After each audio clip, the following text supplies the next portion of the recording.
Shiro was an average salaryman in modern-day Japan, living a soulless life where he had the same routine every single day while always yearning for more. Every morning he woke up and took a bus to the office, worked till late in the evening before returning back to his dingy apartment where he would spend the rest of the time watching TikTok brain rot.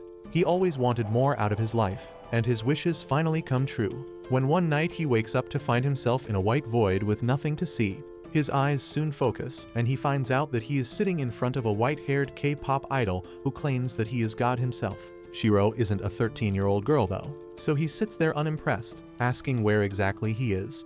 The K-pop god reveals that Shiro had died and is currently in a limbo where his soul is about to disappear forever, but God is willing to give him an option.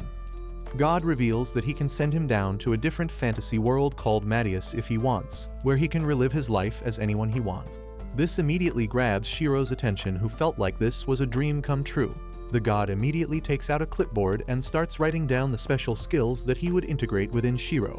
And soon the time runs out and Shiro is sent to the fantasy world of Madius. When Shiro wakes up again, he finds himself in the middle of a forest and is overjoyed at the prospect of getting a second chance at life.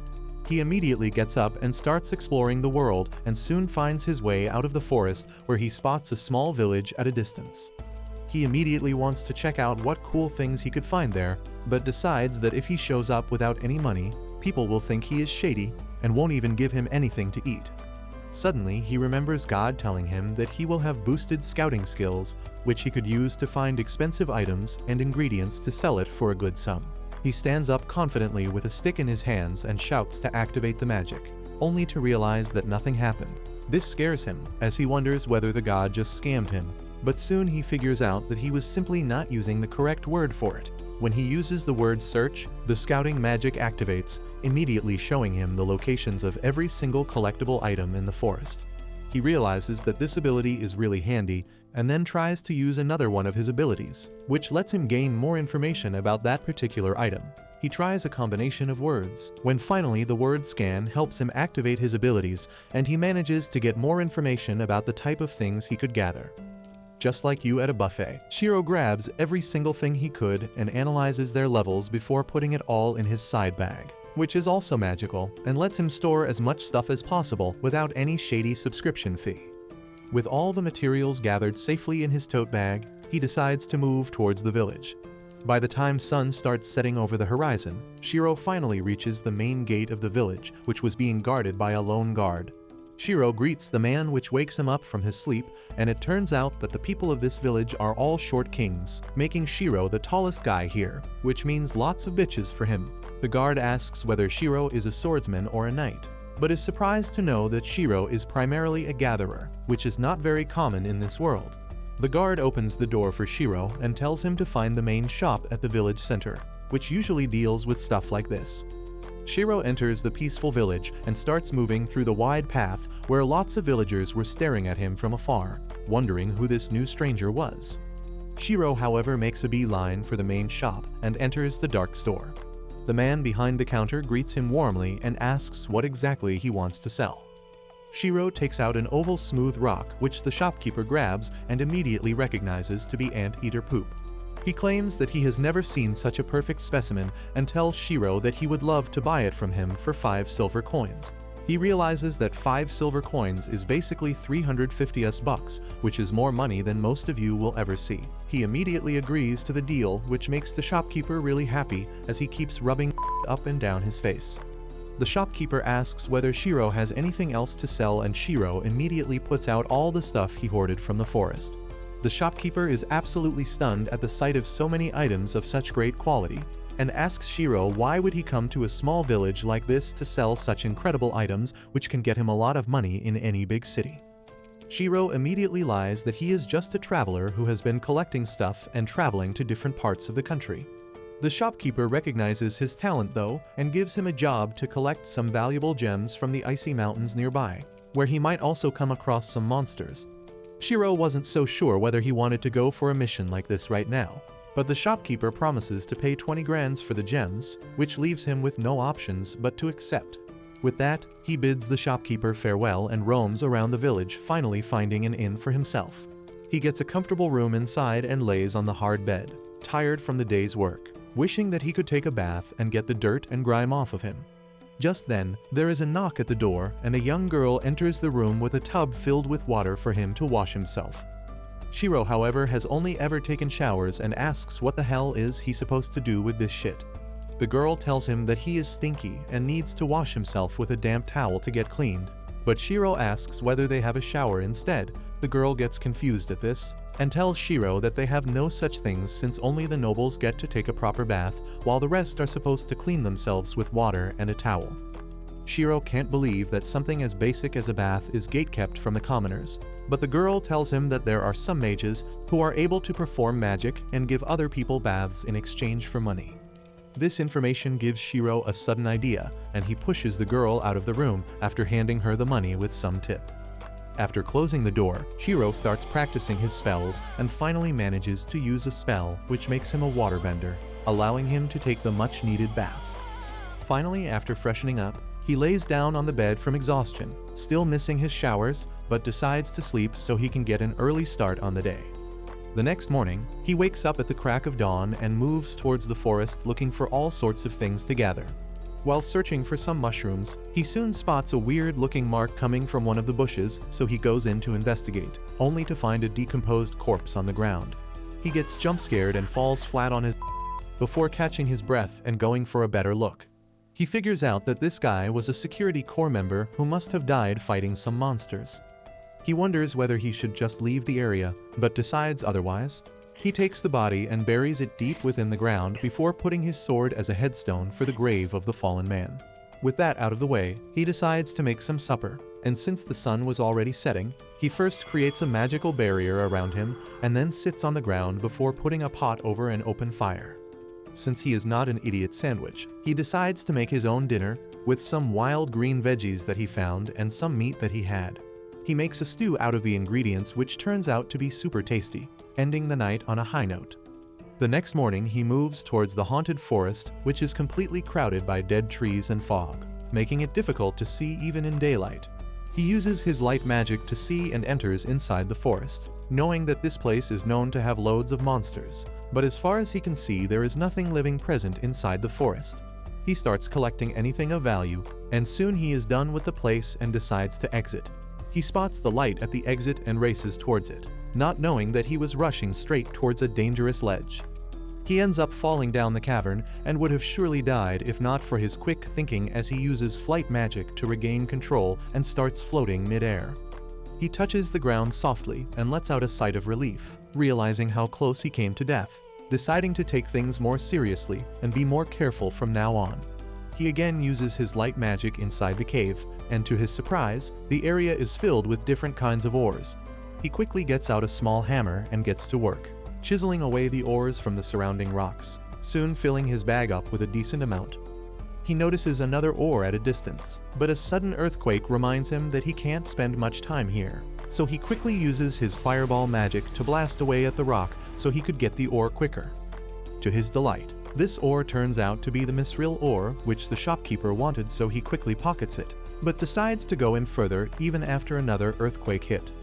After a while, he notices some blue light coming from the end of the tunnel, so he follows it, only to find an opening with the bluest lake he has ever seen in the middle of it.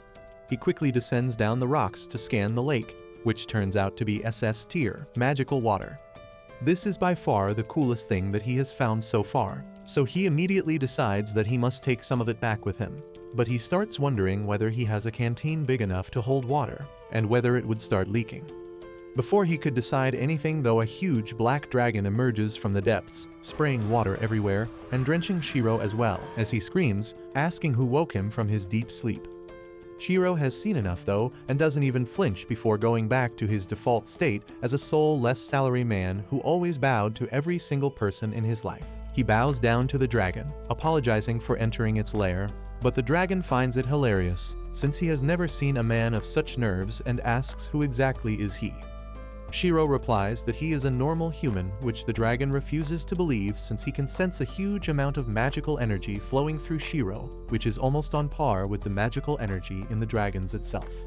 The dragon asks Shiro whether he could help him, since only someone with an incredible amount of magic could help him in the situation which he is stuck in. He claims that he has an egg which is not hatching even though it's been a very long time, and asks whether Shiro could help him with it. He claims that he won't ask him to do it for free, and simply touches the water from which dozens of huge mithril ores emerge. Shiro immediately agrees to the arrangement, so the dragon takes out a black egg and throws it towards Shiro. Shiro grabs the egg, trying to listen for a heartbeat before wondering what exactly is he supposed to do with it. Suddenly, he remembers that eggs are supposed to be warm, so he uses his heat magic to instill warmth in the shell, which suddenly starts sucking out the energy from Shiro, making him wonder whether it was a scam and whether he is about to die. He blacks out and finds himself surrounded by warm water, where another K-pop god with black hair appears, claiming that Shiro has started doing which is disrupting the flow of this world. Shiro asks whether he is dead, but the god replies that not yet, and with that, Shiro returns back to his senses, waking up in darkness. He uses his light magic only to find out that the baby dragon has successfully hatched out of its shell. The dragon seems overjoyed while the baby dragon gets his footing on the ground. The dragon thanks Shiro for his help and asks him to give it a name. Like an idiot, Shiro decides to call the baby dragon B, after which the dragon completely shocks Shiro by saying that from now on B is going to stay with Shiro himself. Shiro can't believe that something so incredibly rare and beautiful could be bound to him. But the big black dragon tells him that he is already super strong and can surely protect the baby. With that, the dragon disappears beneath the surface of water, leaving Shiro and B to continue their journey together. Shiro and B soon exit the cave, and it is already evening by then. B starts flying around happily because it is the first time she is seeing the outside world, and Shiro realizes that it will get dark soon. He decides to set up camp nearby and then fills a glass with the magical water from the lake. The ancient dragon used his magic to connect Shiro's magic bag to the lake, because the magical water is absolutely necessary for B's growth. She quickly finishes one glass and then asks for another, and Shiro pours her a refill.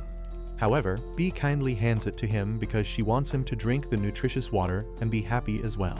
After that, Shiro uses some magic stones to create a barrier, skipping the hassle of speaking the full spells out loud.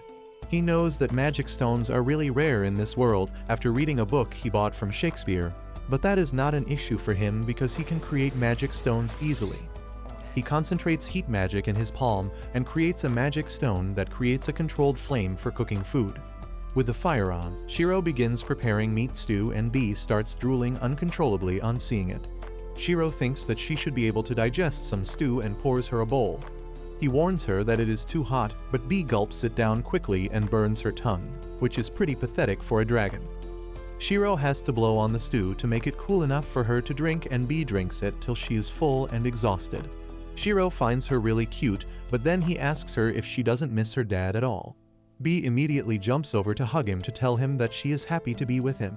Shiro checks out her stats and finds that she is already at rank B and has some impressive gifts. He is shocked to read that, but thinks that no matter how strong she is, B is still a kid and she needs an adult to guide her. He begins telling her that even if she is stronger than him, she should not do anything reckless and listen to him. But the baby dragon is too sleepy, and she starts snoring mid-lecture. On seeing her sleep, Shiro thinks that he got a cute partner, but not in the sense he asked the K-pop god, and wonders if the god did this on purpose. The next morning, Shiro climbs up the cliff he fell from yesterday and reaches the forest. To his surprise, the forest looks completely different, and he thinks that it must be one of the quirky things that happen in this world. As B starts exploring the nearby area, Shiro decides to search for useful items and finds a bunch of new herbs. Suddenly, he feels a strange tingling, and the very next moment, B comes flying towards him, visibly scared of something. Shiro immediately searches for monsters nearby, and a bunch of pointers appear on the radar. That is surprising because he didn't find any monsters on the previous day and wonders if his bad smell that was repelling the monsters has been washed away.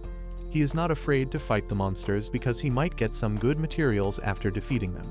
However, the danger is not only in the forest, and soon a C-rank rock falcon appears behind him. B is terrified of the ferocious-looking creature, but Shiro finds it cute compared to the ancient dragon. As he reads the monster's description, he finds that its meat is tasty, and that is enough for him to hunt the monster. He first creates a shield and then shoots ice spikes at the rock falcon, bringing it down instantly. Shiro is happy that he got one ingredient, but then B points out to the monsters coming from the forest. He turns around to find wolves with snakes for tails and decides to face them in close combat.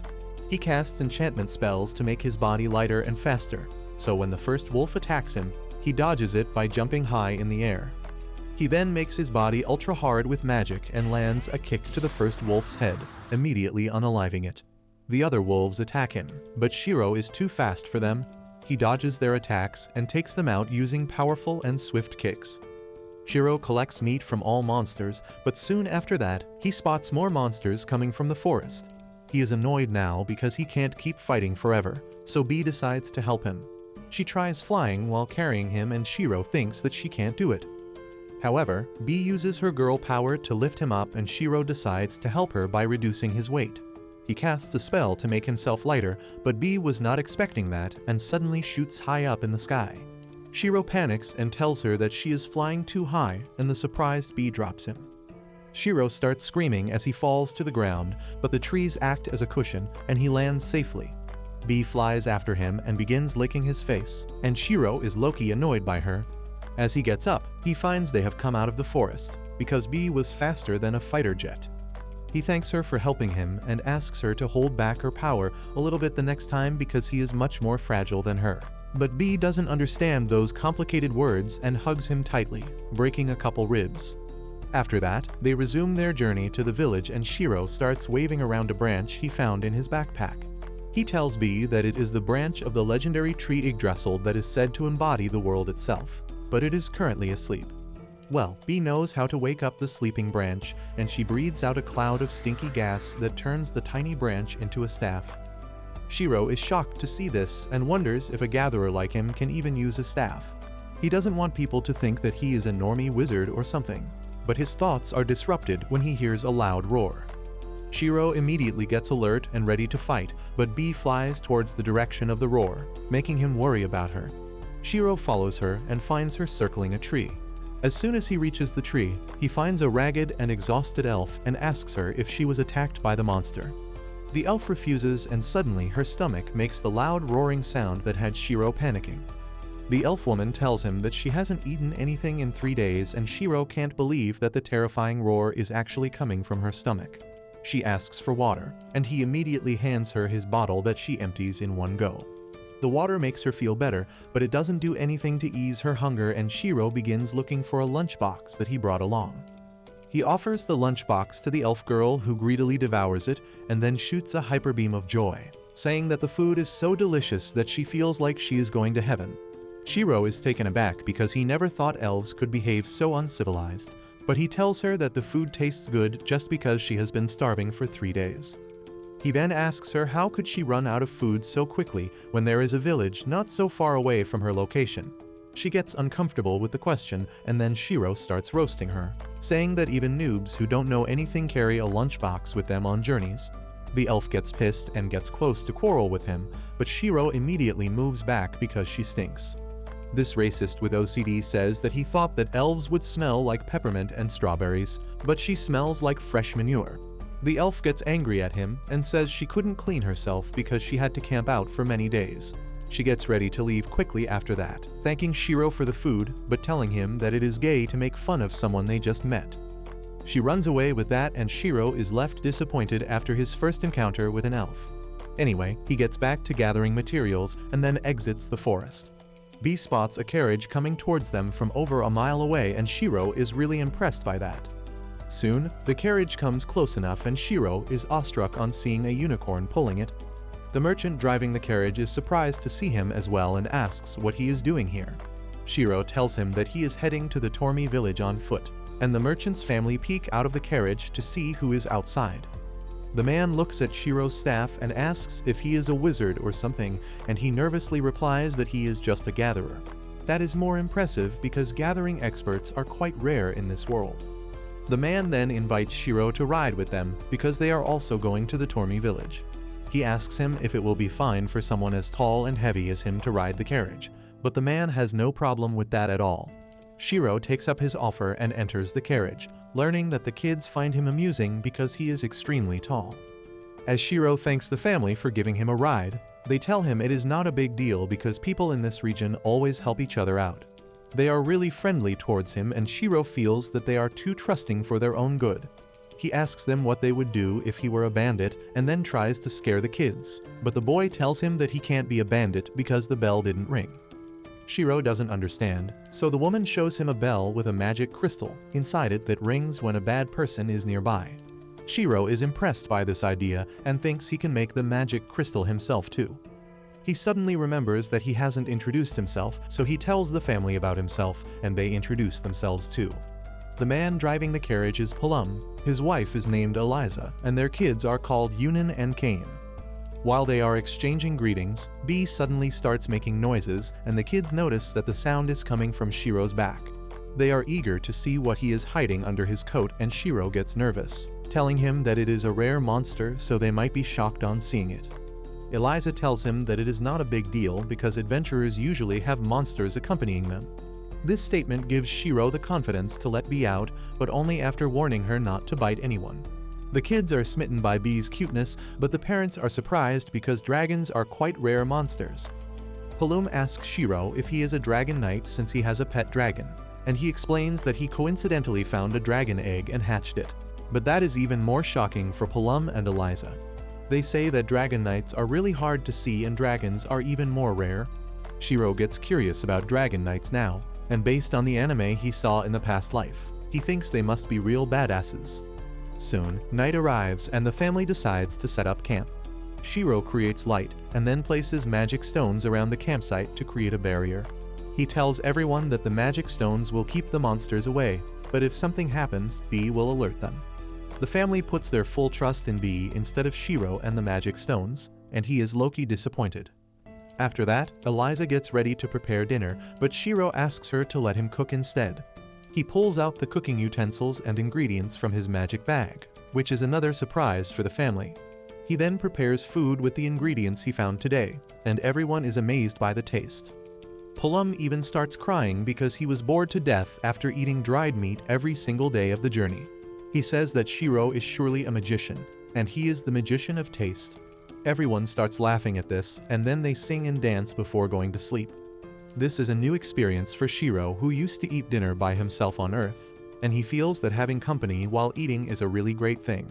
By the time dawn breaks, Plum is already at work, cleaning the reins and the carriage, while the kids stay in their dreamy world, with B tucked in between them. Shiro is already up and about as well and sits on the ground, passing time as he cleans his scissors to a shine. Eliza also emerges from the carriage after setting everything up and greets Shiro, claiming that anyone who takes care of their tools well makes a good adventurer. Shiro realizes that lately he has been really enjoying his life, and even though he got the Gatherer class by complete chance, maybe he is naturally good at it. Soon enough they get ready to continue their journey, but this time, Shiro asks whether he could take the reins for a bit, and Plum gladly agrees. Soon he sat on the front seat alongside Plum, and they continued moving ahead without any trouble. The unicorn seems to be a very intelligent beast as it listens and responds to Shiro's every command. Soon B also wakes up properly and immediately flies out to Shiro before settling near his legs. After an easy journey of another couple of hours, they finally see the first glimpse of the Tormi village, and soon they arrive at the front gate. Shiro gets off right there,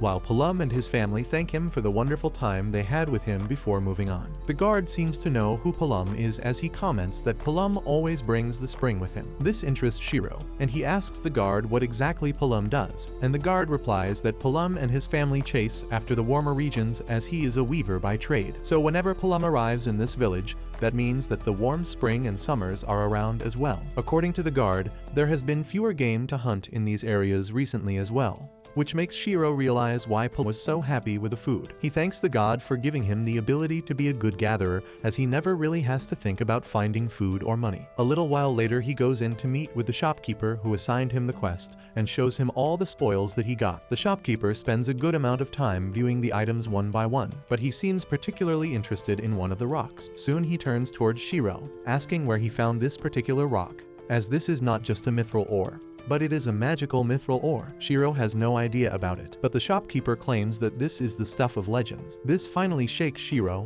who asks whether it's expensive, and the shopkeeper tries to make him realize the scale of this find by telling him that this stone contains an immense amount of concentrated mana, and even just 2 or 3 stones would be enough to replace all the magic stones in this kingdom. Shiro is shocked by this, but doesn't want to reveal his special skill.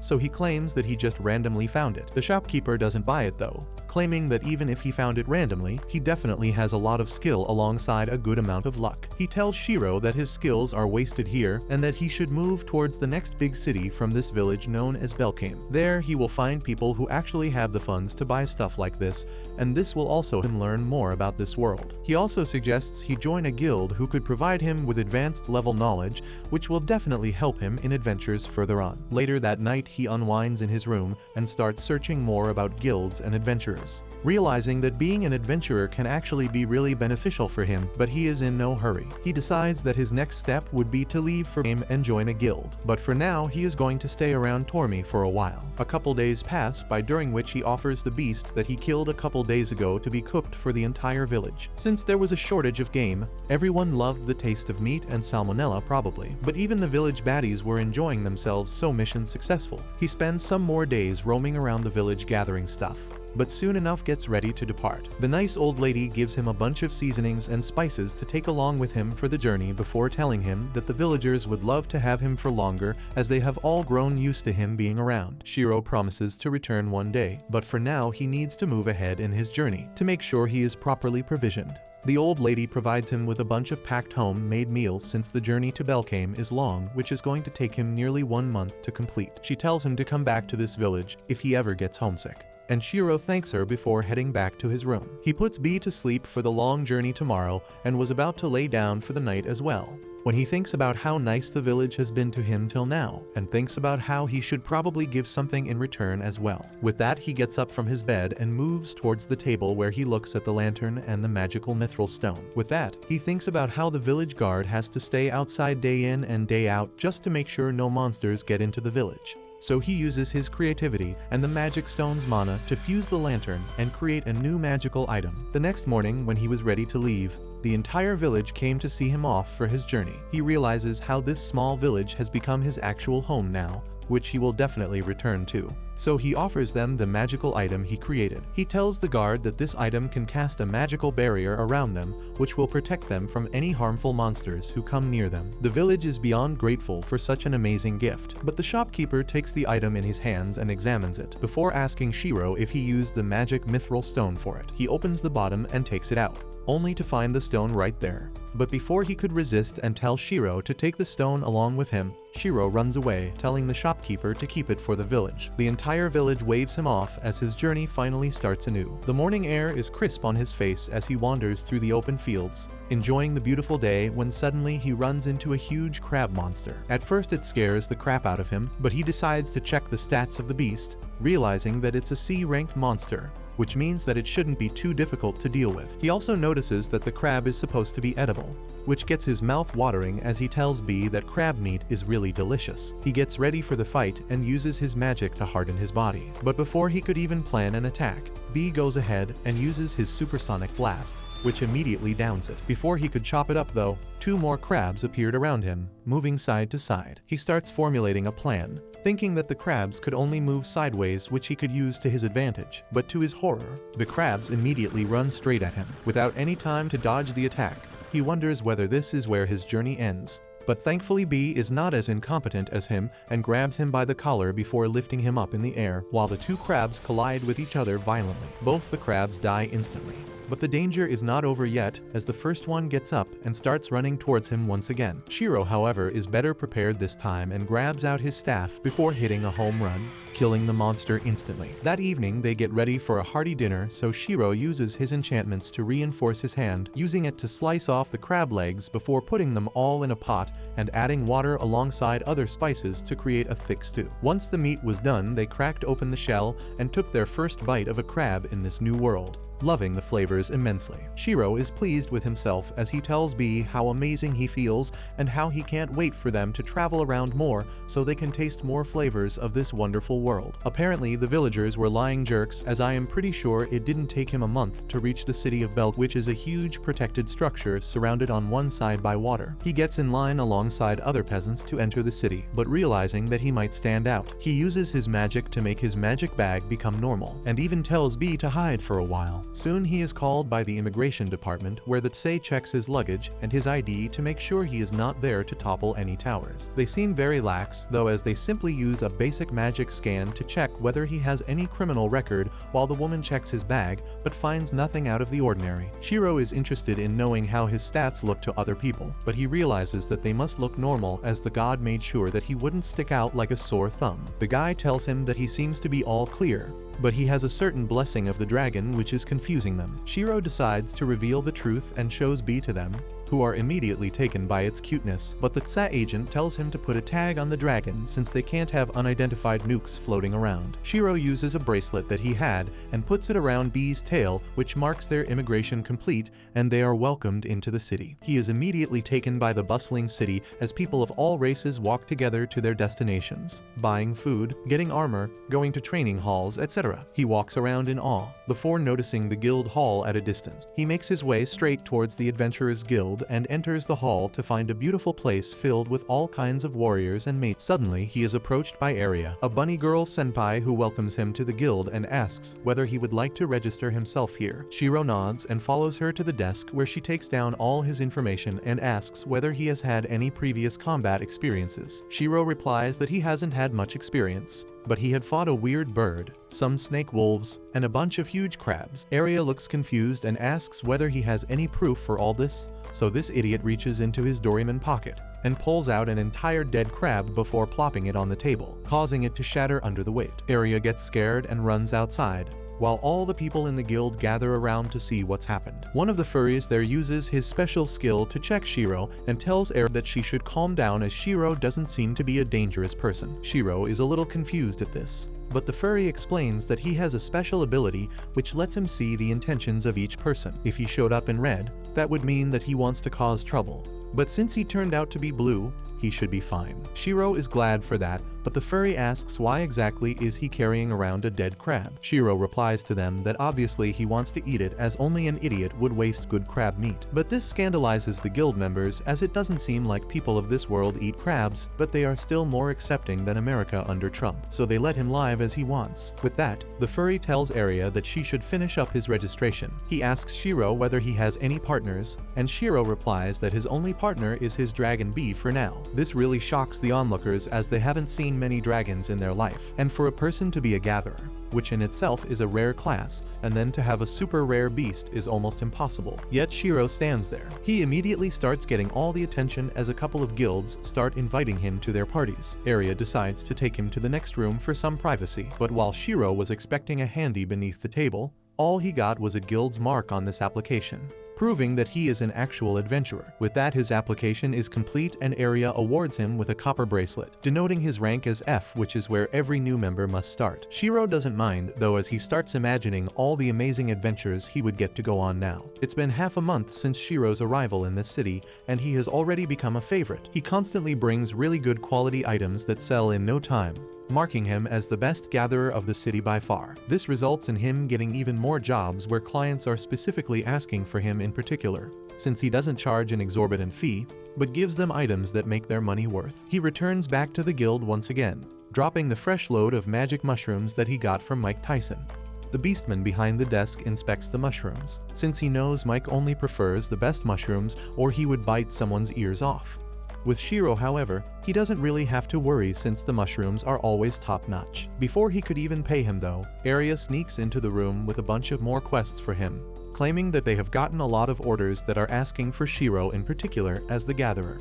Shiro looks at the number of quests she was holding up in her hands and tells her that he can't possibly do it all at once, so he takes half of them, while Aria keeps the other half for safekeeping. With that out of the way, Shiro decides to unwind a little and heads towards the bathhouse to have a lovely warm soak, which completely sucks the pain out of his body. He lets out a sigh of relief as the warm water caresses his body like a lover's kiss, while even B seems to be enjoying himself as he swims around in the water, free of any worries. Shiro remembers how disgusting and dirty the bath water used to be when he first came here, but thanks to his magic, he is able to recycle some clean warm water, giving a gift to the people of this guild. His thoughts are broken by a silver-colored lizard man named Clay who enters the bathhouse, greeting Shiro and asking how he has been.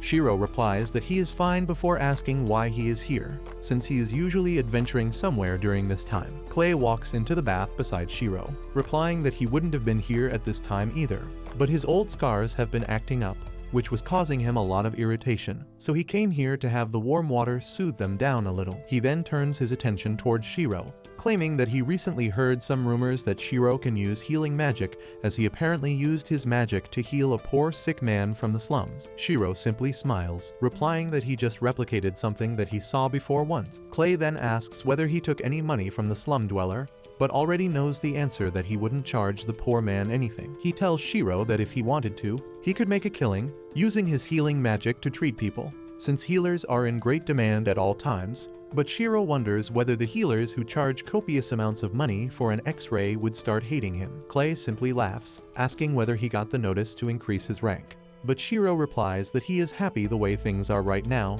and doesn't necessarily want to change his rank as soon as he wants to stay away from the limelight. Clay responds that if he acts this way, he would be pushed more and more into the limelight and might end up creating some enemies who would do everything to see him destroyed.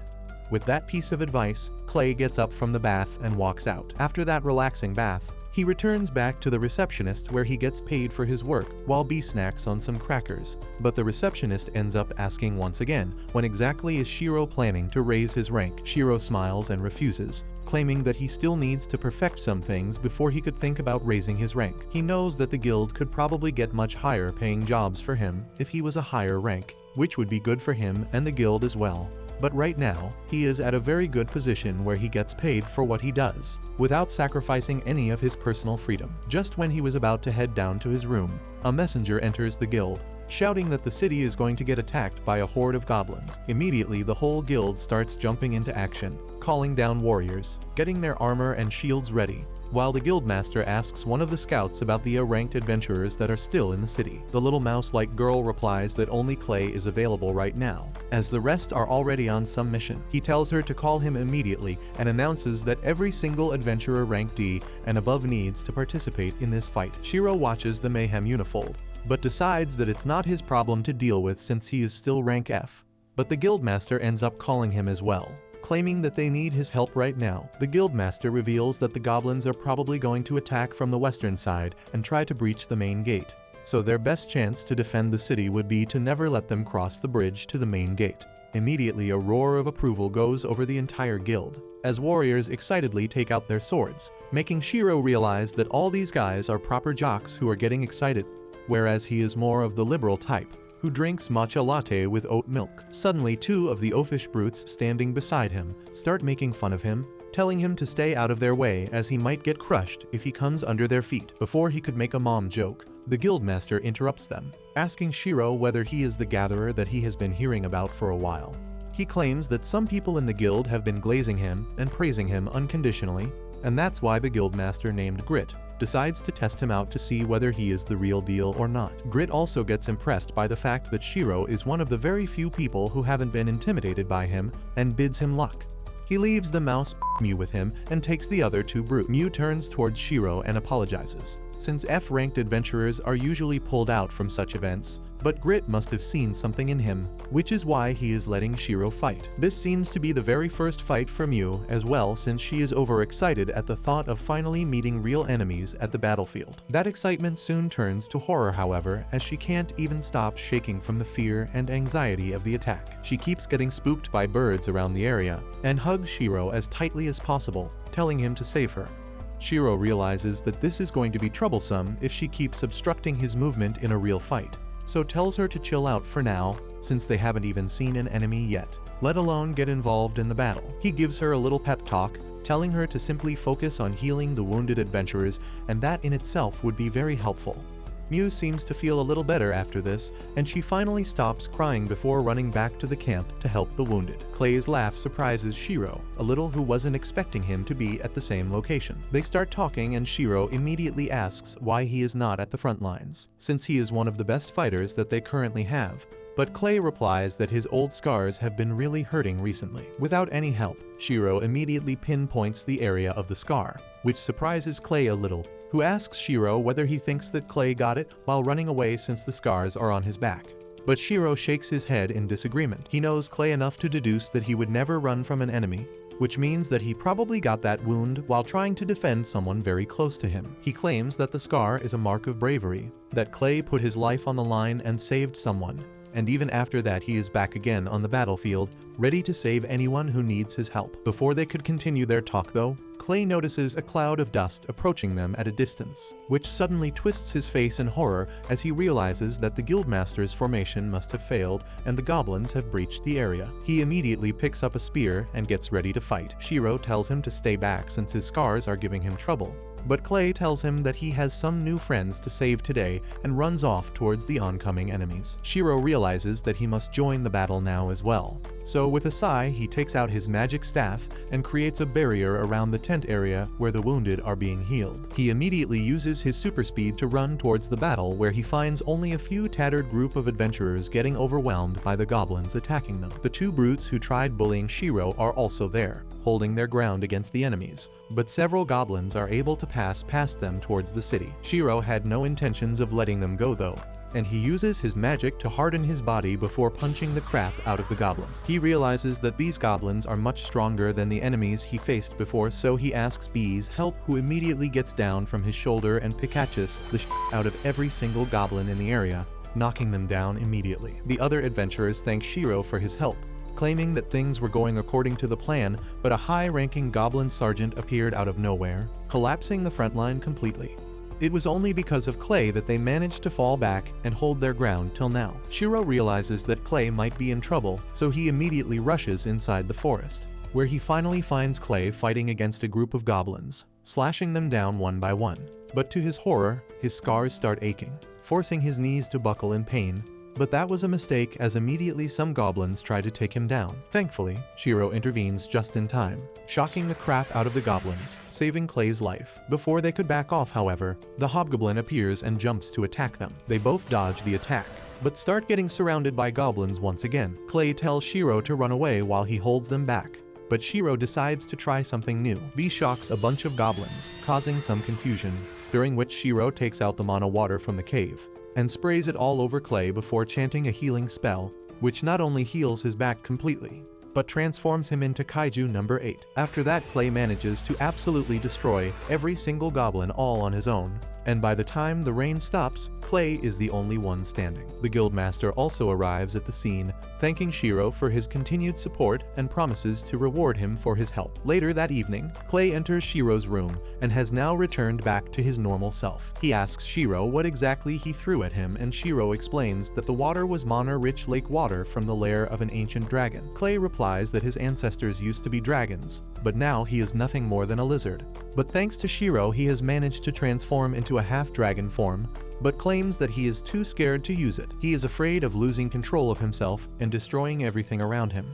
But Shiro tells him not to worry too much. Suddenly, Clay gets serious and asks Shiro who he is exactly. Shiro finally decides to tell him the truth, replying that he has been reincarnated to this world after he died in another world. Clay finds it hard to believe, but after what he has already seen, he can't really believe his experiences anymore. They decide to call it a night and return back to their beds. Shiro wakes up early next morning and goes out into the city to explore some more. When he finds a shop selling all kinds of goods, he stands there watching from the window when the shopkeeper arrives to open the store, asking whether he is interested in any weapons or ancient artifacts. Shiro immediately asks the furry if she sells scissors for gathering materials at her shop, and she replies that she doesn't have anything like that. She immediately figures out that Shiro is the gatherer everyone is talking about and says she can get him some good quality scissors. The furry introduces herself Reborn and says that their chief blacksmith is a true master and he can make any type of tools. However, if Shiro wants him to create scissors for him,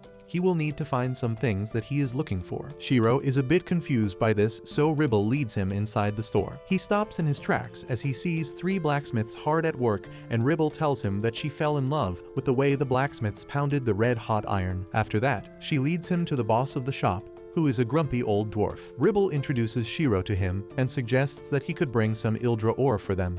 which they desperately need to win the upcoming sword-making competition. The judgmental dwarf replies that he is not sending a mere gatherer into the dangerous mines, but Ribble says that they need to give him a chance. The dwarf and the furry begin arguing, and in the end Ribble dominates the old guy by pulling his beard and telling him they can't win the competition with a half-baked sword. The dwarf yells at her, saying that the mine is especially dangerous right now because there is news that demons are present there. He declares that the safety of his customers is his top priority, and that is why he can't send Shiro to the Ruhai mines. Ribble gets emotional on hearing how much the old-timer cares about their customers and apologizes to Shiro for wasting his time. However, Shiro puts a plate of cookies on the table, asking the chief blacksmith if he will make a pair of scissors for him if he can bring him some Ildra ore from the Ruhai mines. The dwarf panics on hearing this because he doesn't want to be blamed for anyone's death, but Shiro assures him that he is perfectly capable of protecting himself. He pulls out a crab claw from his pocket, and on realizing that it belongs to a B-rank monster, he agrees to let Shiro go to the mine. The next day, Shiro rides a carriage along with other adventurers as he heads to the Ruhai mines, and Bee keeps dancing because she is excited to go on a new journey. Meanwhile, the other adventurers talk about how strange things have been happening around the area recently, like plants withering out of nowhere and disturbing sounds coming out of forests. Shiro gets a little conscious on hearing this and wonders if these things are happening because of him, but he shakes those thoughts from his head. Once he gets off the carriage, he passes by a horse trader and begins thinking that he wants to own a horse someday. Suddenly, he hears a familiar voice from the building, yelling at the trader for scamming her. It turns out to be the stupid elf he saved in the forest earlier, and she is telling the trader that she ordered a strong white horse that could run so fast it could basically fly. However, the trader gives her a giant white bird instead, and the elf is not having it. The horse merchant tells her that they are very inclusive around these parts, and any creature that can carry cargo is called a horse, no matter what species it is. The elf girl immediately realizes that it was her mistake for thinking that a horse shop would sell horses. She apologizes for not wording her order more clearly because she actually wanted a Pegasus,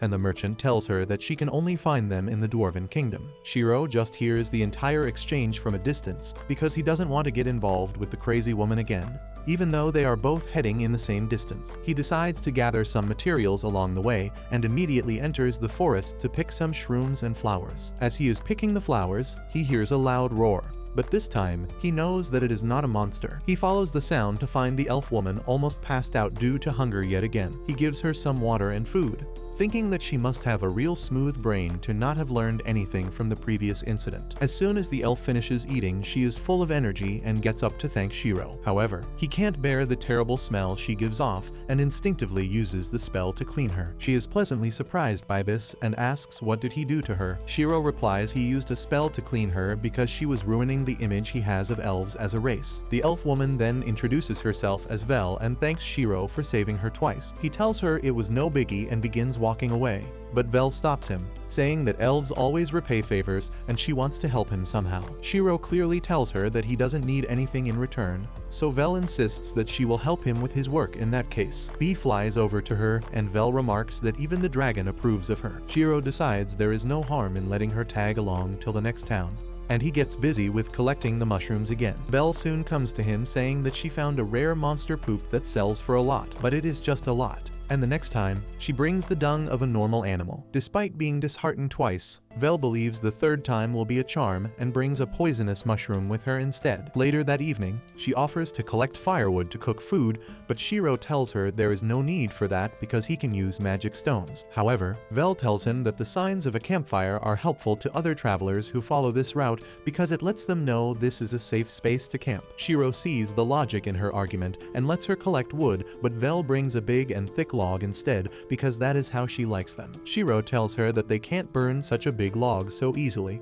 but Vel has him covered. She eats the log high in the air and then slashes it into smaller pieces using her dagger. Shiro is surprised on seeing this, but when he finds that Vel's daggers are rank weapons, things suddenly start making sense. After that, he cooks a delicious stew for everyone and Vel is blown away by the taste. She then asks Shiro if he is also heading to the Kingdom of Dwarves, and he agrees, revealing that he is trying to mine Ildra ore from the Ruhai mines. He asks Vel why is she going to the Dwarf Kingdom, and she gets sad as she replies that she is looking for the white Pegasus of heaven that her sister wants to find. She doesn't let her sadness dampen the mood around the campfire and says that she is even more indebted to Shiro now. He gets an idea and asks her if she can be his bodyguard during the rest of his journey, Vel gets really excited at the idea to protect Shiro from all kind of evil enemies, but what he really wants is to learn helpful things like the firewood tip she gave him earlier. Vel is confused that he wants so little in exchange for feeding her, but she agrees to his offer. She acts like a dignified and graceful elf as she shakes hands with Shiro,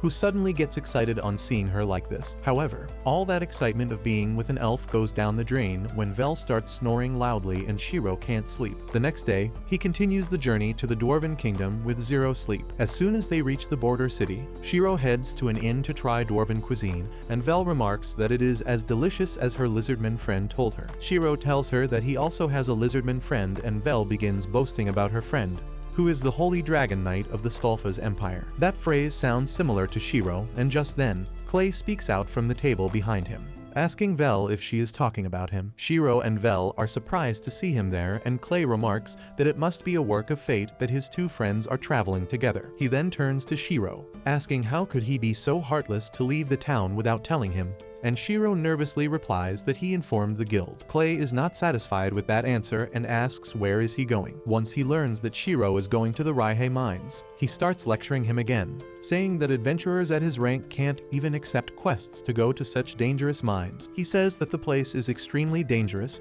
and if Shiro is not getting a serious reward out of it, he should not go to the mines. Shiro proudly says that he is getting a good reward as a master blacksmith is going to make him the ultimate scissors for collecting ingredients. Clay is dumbfounded because this sounds like a stupid reward, but Shiro believes that if he is on good terms with the blacksmith, he will make him high-quality cooking utensils in the future. Clay calls him an idiot sandwich for accepting this offer, even as Shiro claims that scissors are the most important tool for a gatherer. Clay suddenly declares that he is going to come along on this quest because he is going to the dwarf country to repair his spear anyway. Shiro is not really comfortable with the idea, but then Vel eagerly asks Clay if he is also going to be Shiro's bodyguard too. She begins boasting about how she is going to protect Shiro till he reaches his destination. Clay likes the idea, and he decides to become a bodyguard as well. Shiro, however, is not happy about this situation. Even though he knows both Vel and Clay are quite strong, their personalities make him worried about his peace of mind. Soon after that, they reach the capital city of the dwarves, but there is a huge line outside the city gates. Luckily, Clay knows the guards, and they let him and his friends use the special entrance reserved only for Vit. As they walk down a long flight of stairs, the guard gives them a lecture about the city's history. Once they reach the city, Shiro and Vel are amazed to see that the dwarves dug out a mountain to create this underground city. Meanwhile, the guard tells Clay that the king wanted to see him. Shiro is surprised to hear that Clay knows the king as well, and the lizardman replies that he is actually on good terms with the king even though he doesn't deserve it. The guard tells him to stop acting humble because he is the hero who saved their country. Clay says it was all a misunderstanding and explains the real story to Shiro. He says that back in the day, the dwarves were great at making weapons but terrible at using them. So a powerful demon oppressed them and collected tribute from them. One day, he was just passing by the area, and as soon as the dragon saw him, he flew away for some unknown reason. The dwarves thought that he forced the demon to run, and they began calling him a hero. Well, the guard says that the dwarves still think he is a hero, and they have even erected a statue of him recently, but Clay facepalms because they have made him look like Godzilla. Once they reach the palace, Clay immediately confronts the king about the weird statue, but the king says everyone in the country finds it cool. After that, the old king turns his attention towards Shiro and asks the reason for his visit. Shiro hands him a letter of introduction from the master blacksmith and requests permission to enter the Raihe mines. The king asks Shiro if he knows that the mines have become a den of demons after a recent earthquake, and he affirms. Clay tells the king that he is going to escort Shiro as his bodyguard, and he can also guarantee that Vel is strong enough to keep up with him. On hearing this, the king permits Shiro and his group to enter the Raihe mines and find the cause of the demon uprising there. Clay accepts the mission, and Shiro complains that he doesn't want to go on an investigation mission. However, he doesn't have much say in this matter because Clay is the hero of the dwarves, and he has already said yes. Soon, the three of them are led into the mines by a dwarf named Zanbo, and Shiro uses his spells to light up the dark cave. He then uses another spell to memorize the map Zanbo gave them so that he doesn't get lost, and both his bodyguards say he is doing impossible things again. Shiro ignores them and starts searching for the Ildra ore with his skills,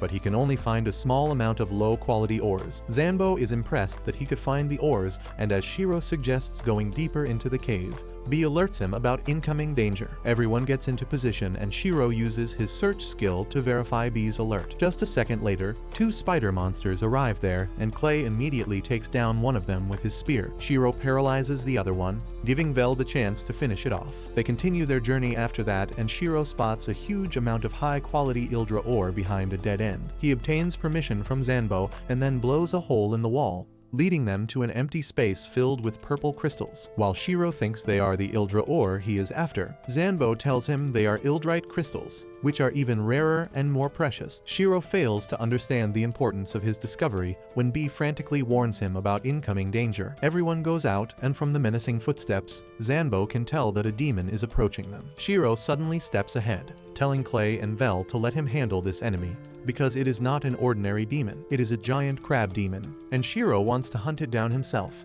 because he wants to eat its delicious meat. Bee starts cuddling with him in celebration and Shiro tells her that he is also extremely happy right now. He is drooling because the crab in front of them looks really delicious, and he is so excited that he could eat its flesh raw. As the two of them dance like idiots, Clay and Vel are dumbfounded. Vel tells Shiro to stop getting distracted in front of the monster, and thanks to her intervention, he is able to notice the crab attacking him just in time to dodge its heavy claw. Clay and Vel tell Shiro that the crab in front of them is a rank monster, and they need to combine their strengths to take it down. However, Shiro decides to aura farm instead of letting them help because he doesn't want anyone else to call dibs on his perfect main course meat. He tells Bee to cover for him, but forbids him to use fire or lightning attacks. He then pulls out his staff from his bag and laughs like a maniac before casting a whole bunch of buffs on him. He casts spells to reduce his weight and increase his speed while also hardening his hands and feet. He then charges towards the crab with both Vel and Clay worried about him. Bee suddenly uses a sonic attack to immobilize the crab and confuse its senses. Shiro uses this chance and leaps at the crab, hitting it with his full strength. However, to his shock, his full power attack doesn't do any damage to the hard shell of the crab monster, who sends him flying with a simple strike. Shiro manages to land on his feet and luckily, he has not taken any damage yet. However, before he can try to attack again, the crab pushes him away. Bee comes in to his rescue and uses an ice attack on the crab, freezing its leg on the ground to stop it from attacking. Shiro thanks Bee for his help and then scans the crab to find any weakness. He finds 3 joints where the crab is the weakest, and he immediately summons icicles to target them. Bee spins those icicles rapidly by coating them with wind magic, and Shiro sends them to attack the crab, completely freezing it. Everyone else is dumbfounded on seeing this, and as Shiro and Bee pray for the crab's soul, Vel and Zanbo check out the frozen crab. Clay, on the other hand, is furious that he didn't get a chance to fight and Shiro nervously apologizes to him. He says that if they fought the monster normally, it would get covered in mud and blood, and that might ruin the edible parts. Clay is stunned on realizing that Shiro plans to eat a monster. But then he gets mad at another thing. He reminds Shiro that he is supposed to be his bodyguard, and if he goes ahead and fights the monsters himself, there is no point in him being here. Shiro feels a bit guilty about that, but replies that he is more used to fighting these types of monsters. Clay agrees with him, but he still reminds him that in situations like these, they need to work as a team to defeat their enemies. He asks Shiro to rely a bit more on him and Vel, and Shiro and Bee nervously apologize for not thinking about that on their own. Clay pats them to say that it is alright, and then decides they should haul the crab out of the cave first. Once they are done with that, Shiro and others mine the Ildrite crystals in the area, but he tells the dwarf guide that he is still getting readings from the deeper parts of the cave. He suggests that they can explore it to find an even larger amount of Ildrite, and the dwarf Zanbo starts crying because Shiro found a new mineral vein for them. Seeing him like that, Shiro thinks that maybe all the bizarre changes that are happening all over the continent were because he met Bee's dad. He feels that his actions there changed the course of history,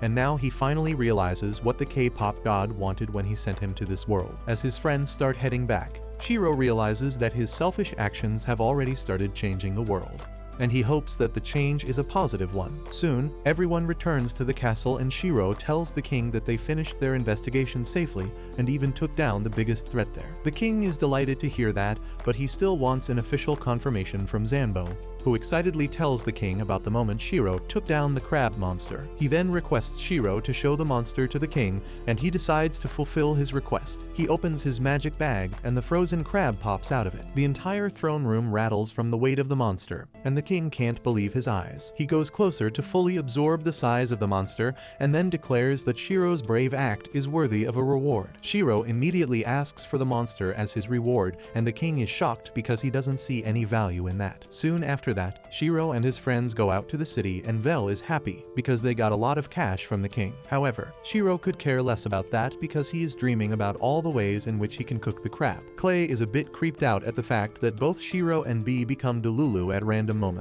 But Shiro tells him that the crab is going to be more valuable than he thinks. The next day, Vel receives a Pegasus as a gift from the king because he came to know that she was looking for one. Vel is delighted to see the winged horse, and in the meantime, Zanbo gives Clay his repaired spear. Vel rides on the Pegasus, telling Shiro that it is meant for her sister, so she will immediately head home with it. She tells him that she owes him a huge deal, and even if she spends her life trying to repay it, it might not be enough. Shiro replies that it is already sorted because he got a crab. Just then, their carriage arrives and Shiro wishes goodbye to Vel. She tells him that they will certainly meet again and files off with that. A few days after that, Shiro and Clay reach their city and Bunny Girl Senpai welcomes them back. She is surprised to see them together and asks if they formed a team. Shiro says that Clay just tagged along, but the lizardman interrupts him and declares that they have indeed formed a team. Aria is really excited on hearing this, and she immediately runs off to inform the guild master. While Shiro gives Clay a side-eye, Clay tells him that he has decided to tag along with him for longer, because he knows that Shiro is not just an ordinary human, and they need someone sensible to keep an eye on him. While Shiro is not really sure about teaming up with Clay, Bee already likes the idea and starts circling around him. After thinking about it for a while, Shiro also concludes that traveling with him won't be a bad idea, and they sit down to discuss their team's name. On Clay's suggestion, they decide to call themselves the Azure Black Brigade and officially register as a team. After that, Shiro goes to the blacksmith's workshop with the Ildrite crystals. As Ribble and her master examine the crystal, Shiro asks if it is good enough to make the sword they want. They suddenly start trembling like an old Nokia, and Shiro panics, wondering if high-purity Ildrite is more difficult to work with. However, the two blacksmiths suddenly start yelling and crying because they have never seen such high-purity crystals before. The master blacksmith says that he has never seen this much at once in his 120 years as a blacksmith, and even Bee starts crying because he wants to be involved. Shiro is glad that they liked the crystals he brought for them. But then Ribble says that they can't pay him enough for all the Ildrite. He tells them that his request is still the same, and he just wants a custom-made pair of scissors. However, he is ready to delay that for a while because he first wants Ribble and her master to create a sword that will win the sword forging tournament. Half a month later, as Shiro is enjoying lunch and drinks at an inn, the furry comes there with a letter from a noble who wants to see him immediately. Shiro doesn't want to get involved with a noble and pretends that he is having a heart attack in his kidneys, but Clay tells him to stop acting stupid. Even the furry assures him that Lord Belminant is not an unpleasant guy, and Shiro decides to open his letter. He finds it addressed to both him and Clay because they are a team and Lord Belminant talks about bestowing honors on them. Shiro finds this suspicious and wonders what does he want in return, but Clay knows that the noble just wants to see the baby dragon. Shiro gets worried at this and hugs Bee, asking if the Belminant wants to steal him. However, both Clay and the furry believe that Belminant won't do that, and on top of that, he doesn't have the authority for that either. Soon after that, Shiro and Clay are taken to the Lord's mansion, is a fancy carriage, and everyone in the city keeps staring at them. Shiro wonders why are they so interested, and Clay replies that it is every adventurer's dream to be invited to a noble's mansion, because if a noble decides to back an adventurer, they are set for life. They soon reach the Lord's mansion and Shiro is flabbergasted on seeing the level of wealth. The carriage stops in front of the Lord's castle and a butler comes there to escort them in. A team of maids welcome them in and Shiro gets happy because he always wanted to be greeted by maids. Just then, an arrogant lowly brat comes running there and she immediately goes towards Shiro and Bee. She asks if this is the baby dragon and then says that she was expecting it to look a bit more intelligent. She suddenly points at Bee and says that the baby dragon belongs to her now. Shiro and Bee freak out on hearing this and Bee hides behind him. Shiro tells the spoiled lowly that she is being unreasonable and she tells him that dragons are noble creatures and only someone as noble as her can raise one. Shiro quickly realizes that the girl is immune to logic, so he scans her stats to find that her name is Tirish and she is the 14-year-old daughter of Lord Belminant. He wonders how to deal with this unreasonable girl and then decides to go soft on her. He kneels before Tirish and asks her why does she think she is entitled to the dragon. The girl nervously says that her butler told her that there was an adventurer with a dragon, so naturally, she wanted that. She says that the butler also told her that when dealing with stupid adventurers, she should act dignified and hold her ground. Shiro is pissed off at the butler now, but then he tells Tirish that B is his family and she shouldn't try to take him away. The girl is shocked to hear that, and as B responds to her, she is even more taken aback because she never thought the dragon baby was smart enough to understand human speech. She suddenly starts tearing up and apologizes to Shiro for speaking so rudely without realizing their bond. B flies over to pacify her and Tirish gets so happy that she hugs him. B immediately rushes back to Shiro, who asks the girl why did she want a dragon so badly. Tirish replies that she wanted to show it to her mom. Just then, her father arrives there and Shiro is dumbfounded on seeing how young and handsome he is, and he can't believe he is the noble who called him. The man introduces himself as Lord Belmonent and greets Shiro, saying that he has heard a lot about him. They sit down for tea next and Belmonent apologizes for his daughter's behavior first. Clay immediately gets to business and asks why he summoned them here, and Belmonent replies it is about his wife. Clay is shocked to hear this and explains to Shiro that Belmonent's wife has been bedridden for a long time now. The noble affirms, saying that he recently heard a rumor about Shiro making a weak and sick man healthy in just one day, and he wanted to seek his help in treating his wife. Shiro thinks about it and feels that he needs to be really careful in treating the woman because his magic was powerful enough to make Clay evolve. Belmonent then tells him that Tirish wants a dragon for her mother because she thought that if a cute creature stayed next to her, her health would improve. Clay starts trembling as he tries to hold back his tears on hearing this, and B can't even do that. Seeing them so emotional, guilt trips Shiro into agreeing, but he still doesn't want to take any risks. However, after thinking for a while, he decides to save the woman's life and accepts the request. Belmonent leads everyone to his wife's room and Shiro finds that it is incredibly dusty. Belmonent's wife looks really pale and her bones are protruding through her skin. Shiro is shocked to see her and he asks the noble if he can brighten up the room before starting the treatment. He learns that the woman is allergic to sunlight, so he decides to scan her in the low light. He finds that her body has enough diseases to keep a full hospital busy treating her. He tells Belmonent that he can treat most of her symptoms, but there is a condition called ivor poisoning that he has no idea about. He stays silent as he thinks about his options and then asks the noble that if he trusts an unknown adventurer with his wife's life. The woman has already given up hope to be cured and she just wishes to hold her daughter in her arms one last time. So Belmonent decides to take the leap of faith and asks Shiro to save his wife. As Belmonent pleads to save his wife Mule with tears flowing down his face, Shiro accepts his request. Clay asks Shiro if he is going to use the same method to heal the frail lady, but he refuses. The method he used earlier consumes a lot of mana to heal the body.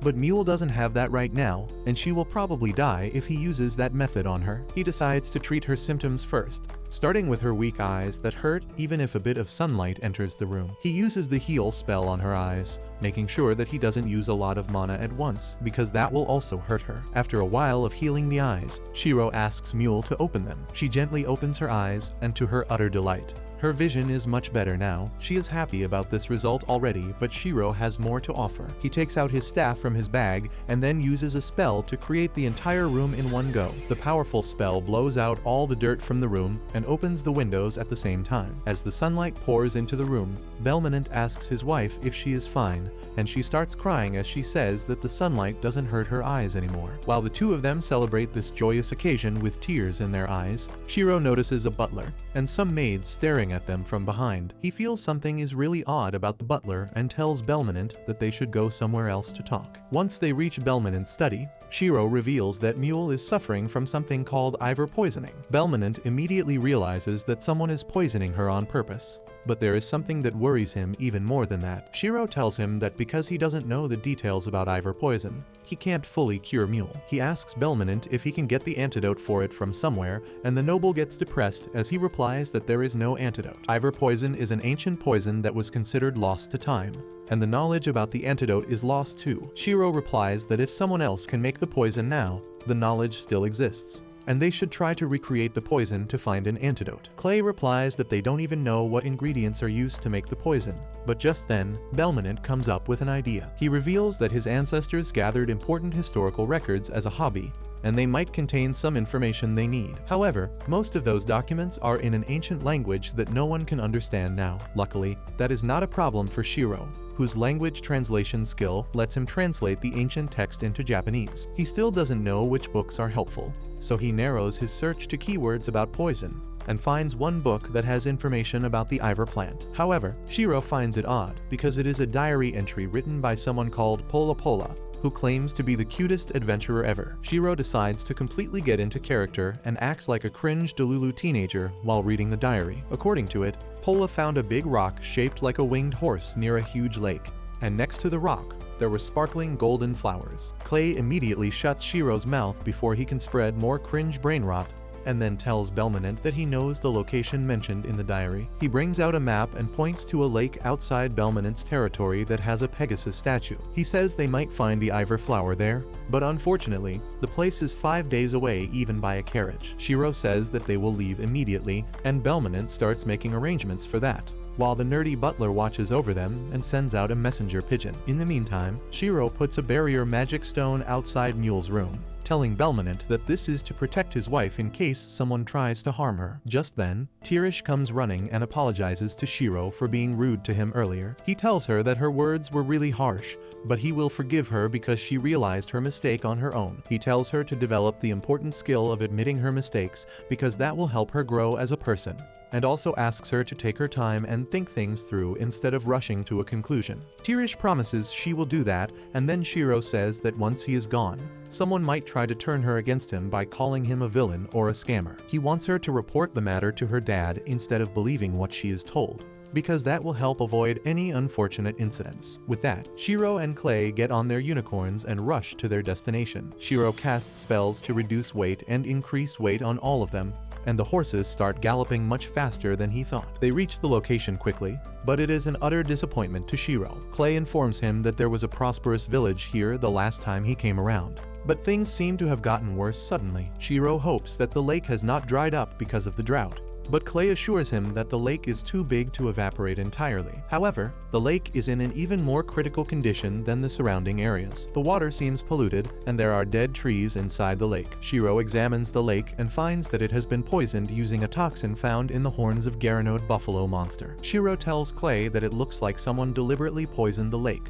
but before he can elaborate, the villagers arrive there ready to fight off the intruders. Shiro takes one look at the weak and terrified villagers and approaches them to talk things out peacefully. He says they are adventurers on a quest to gather rare material, and the villagers can't believe him so easily. However, when Clay shows his rank armband, the villagers immediately drop their weapons. Shiro asks them if they can tell him more about what happened here. But just then, one guy collapses because of weakness. Shiro finds that his body is incredibly light and immediately guesses that the villagers don't have enough to eat. The villagers first take him to the village, which is in shambles because of the drought. They tell Shiro that 10 months ago, the lake suddenly became poisoned and the fish died. The groundwater also became too polluted to use, and everyone was in a desperate situation. Right at that time, a merchant named Ngash arrived at the village and offered to save it in exchange for the golden flower that grows near the lake. The location of the flower was a secret that their village had guarded for a long time, because it was considered a divine flower. However, they were desperate and agreed to give Ngash one flower each month in exchange for 60 barrels of water. That is enough for them to drink, but not enough for the crops, and that is why the villagers have been starving for a long time. Shiro understands the situation now and tells the villagers that Ngash sounds like a villain. They refuse to believe him because Ngash is the one helping them out. But Shiro tells them to use their brain for once and think about how sus the timing of his arrival was. He reveals that the lake was poisoned by someone on purpose, and the culprit can't be anyone else than Ngash, who is demanding a poisonous flower each month in exchange for water. The villagers feel their entire belief system shattering on hearing this, but Shiro is furious. He swears to crush Ngash and his evil schemes himself. But before that, he decides to help out the starving villagers. He asks B to use his spirit magic, and the baby dragon flies above the clouds, using his magic to make it rain. After a bit of rain has given the villagers some water and a lot of hope, Shiro tells B to stop. He then gives everyone an instant shower because they haven't washed in months now. The villagers are stunned at this, but Shiro doesn't stop there and uses his magic to repair their houses. Next, he pulls out his giant wok and cooks a delicious stew for the entire village. Once everyone is fulfilled, the village chief thanks Shiro, asking how can they ever repay him. Shiro replies that they can just let him harvest the ivory flowers because he has to prepare an antidote urgently. The village chief is ready for that, but as he begins thinking about something, the kids come there and tell Shiro to play with him. The chief tells him to go away because they are busy right now. But Shiro tells him that it is fine because he likes seeing kids act healthy and playful. He follows the kids to their secret base, which is basically a warehouse to collect the litas fruits that grow nearby. The leader of the kids explains that only the nectar from the flowers tastes sweet, and the fruits are very salty, so they throw them out. Shiro tries to see if his skills can find anything about the fruit, but only a blank screen turns up. However, he sees a familiar-looking brown liquid oozing out of the fruits, and as he tastes it, he remembers the taste of soy sauce that he had been missing all this time. At the same time in Belmonent's mansion, Tirish rushes to her mother's room on hearing the sound of an alarm. Before leaving the mansion, Shiro had installed a special magic alarm in the room that would be triggered if anyone with ill intentions tried to come inside. Tirish wonders who the hell could it be, but as she reaches the room, she finds the shady butler Bernard there. She is scared of him and tells him to stay away from her, and Bernard asks what is wrong. She asks him if he is trying to kill her mother, and Bernard calmly asks her why would she even think that. Tirish reveals that Shiro set up an alarm to detect hostile intentions,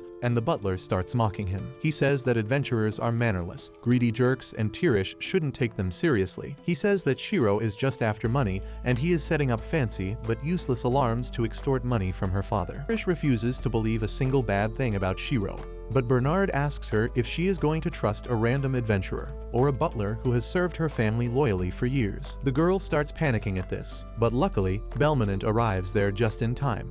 Tirish rushes to him and says that she has something important to report. Belmonent hears both Tirish and Bernard's side of the story in his office, and he agrees with the butler that Shiro might be trying to scam them. However, it is a fact that Shiro made Mule better, and his alarm is indicating that Bernard is a danger to her. That is why he decides to put things to the test. The head butler brings a jug of water into the office just then, and Bernard panics on seeing it. Belmonent pours him a glass, saying that he doesn't have any way to figure out who is the actual enemy, so he will start by making Bernard prove his innocence. He tells Bernard to drink the special water that he always brings, claiming that it will speed up Mule's recovery. The butler starts getting flustered at this, and then Belmonent splashes the water on his face. Bernard starts screaming like a bitch, saying that the water is poisoned, but turns out Belmonent just played a prank on him. He drinks the water because it is just normal tap water, and the poison that Bernard was giving to Mule has already been sealed away. Belmonent then orders his guards to take the criminal away, and after that, the head butler gives him a letter that he found in Bernard's room just now. Belmonent is shocked because the letter is written in a code language, and he realizes that whoever is behind it is quite smart. At the same time, the merchant in Gash goes to the village and begins knocking on the chief's door. As one of the villagers comes to see what is going on, he is shocked to see the merchant, who claims he is here to get the flower earlier this time. The villager first tells him that the chief is taking some adventurers out on a tour, and then recalls that the flower is poisonous. He tells Ngash that they can't let him have it anymore, and turns out the merchant was prepared for this. He immediately calls his goons, telling them to end things quickly. Meanwhile, the village chief leads Shiro and Clay through a secret cave, bringing them to the location where the golden ivory flowers grow right next to the statue of a Pegasus. Shiro is amazed by the beautiful scenery in front of him, and once he is done looking at the Pegasus statue, he decides to analyze the ivory flowers. He learns that the ivory flowers bloom only on the shores of this particular lake because they were created from the tears of the divine beast Hoffel. Shiro asks the village chief about the divine beast and learns that Hoffel is the winged horse who protected the village from the lake demons. Their ancestors started worshipping it as their guardian deity ever since that day, and everyone in the village knows the story about the ivory flower being created from Hoffel's tears. Shiro asks the old man if it is really fine for him to take something with so much value, and he replies that as the savior of their village, Shiro can take as many flowers as he wants. Shiro is glad to hear this, and he uproots just one flower, thinking that it will be enough to create an antidote. He starts thinking about experimenting with the soy sauce fruit already, but his thoughts are disrupted when he hears someone screaming nearby. In a few seconds, a villager arrives there, out of breath and panicking, because the village has been set on fire by the merchant Ngash. Shiro and Clay carry the chief and the other villager on their backs as they race to the village. They are greeted by a horrifying scene as all the houses in the village are burning. Shiro wastes no time and immediately starts putting out the fire with Bee's help. While Clay evacuates the villagers, they manage to get the situation under control quickly. But the houses are reduced to rubble by the time the fire goes out. The village guard informs Shiro that no one was seriously injured, and that is the best news they could hope for. Shiro asks how did the fire start, and the guard tells him that Ingash came to the village and demanded the ivory flowers. However, since he knew that the flowers are poisonous, he refused to give them to him, and the merchant told his lackeys to set the village on fire. Shiro is furious at the evil merchant when suddenly, the chief starts panicking because he can't find the boy named Gonza. Shiro remembers Gonza as the kid who opened up to him quickly, and he begins suspecting that Ingash took him hostage. An old granny immediately confirms that, revealing that Ingash took Gonza towards the lake when everyone was panicking because of the fire. Shiro's rage boils over on hearing this, and he immediately uses his search skill at maximum range. He locates human signals at an abandoned fortress nearby and tells Clay that Ingash has at least 100 goons working for him. Clay says that is not a problem as he gets on his unicorn. But the village chief tries to stop them both because it is too dangerous to face Ingash. Shiro assures him that they are strong enough to handle the merchant and his henchmen, and he promises that he will bring back Gonza safely. Soon, they reach the fortress and B scouts the area to find that all the bandits are partying. While Shiro tries to come up with a plan, Clay turns into Kaiju number 8 because he can't forgive bastards who would throw a party after kidnapping someone. Shiro understands that he has good reason to be angry, but he tells him to calm down because if they attack without a plan, Gonza might be in danger. Shiro suddenly comes up with a plan and casts an invisibility spell on himself and Clay. Thanks to that, they easily sneak past the two drunk guards and then knock out another drunkard who had come to refill his booze. Clay senses that all the bandits have gathered above them and Shiro decides to stay invisible for as long as possible while dealing with them. Clay agrees and then points out that Shiro has been gathering everything he finds in the fortress, which he claims is to find proof for the bandits' crimes. They start searching for Gonza, but even when they have searched all the rooms, they don't find any clue. Clay decides that it is time for them to talk to the main culprit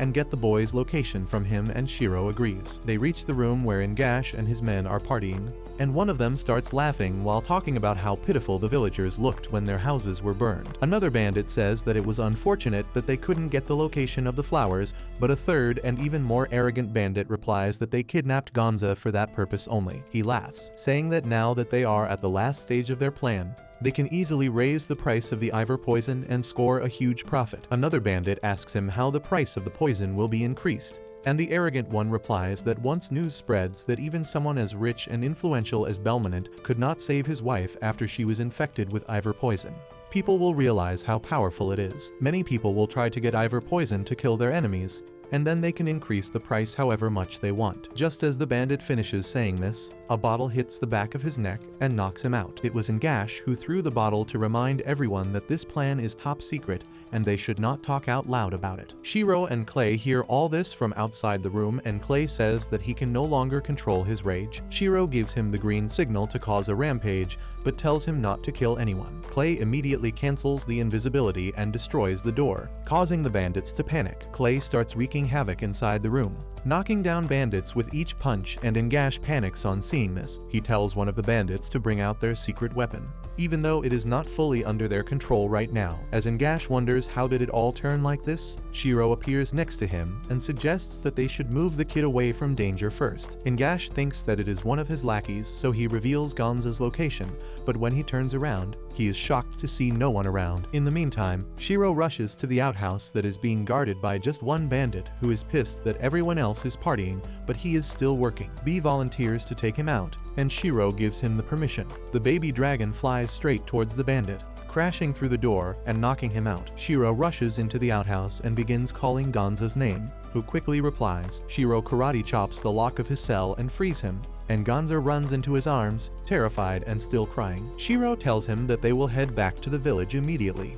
But just as he gets out of the building, he finds the bandits running away in panic. He sees a bunch of tentacles rising above the fortress wall, and he is pretty sure that it is not Clay. He stops a bandit and asks what is going on, and learns that the lake demon has attacked them. Shiro doesn't fully believe the bandit, but he decides to go and deal with the monster quickly. He asks Gonza if he can head back to the village himself, but the boy is too terrified to let go of him. Shiro realizes this too and asks Gonza to hold as tight as he can. He runs to the battle zone with a barrier around him and finds that that the lake demon that Clay is fighting is just an oversized sea anemone. Shiro scans the monster to find that it is a B-rank monster called Dark Anemone, and it has been summoned by Ngash. Shiro turns to face Ngash, who is trembling in fear on the ground. He begs someone to save him, and Shiro Loki wants him to become monster feed. However, as the monster attacks Ngash, he uses a barrier to protect him from taking too much damage. Shiro decides to arrest the merchant and question him later, and tells Clay that they need to get out of here now. Clay is having a hard time dealing with the monster because of its endless tentacles, so Shiro decides to make the fight easy for him. He uses a powerful ice magic to freeze the Dark Anemone in its place, and Clay is impressed. However, Shiro tells him that the job is not yet done,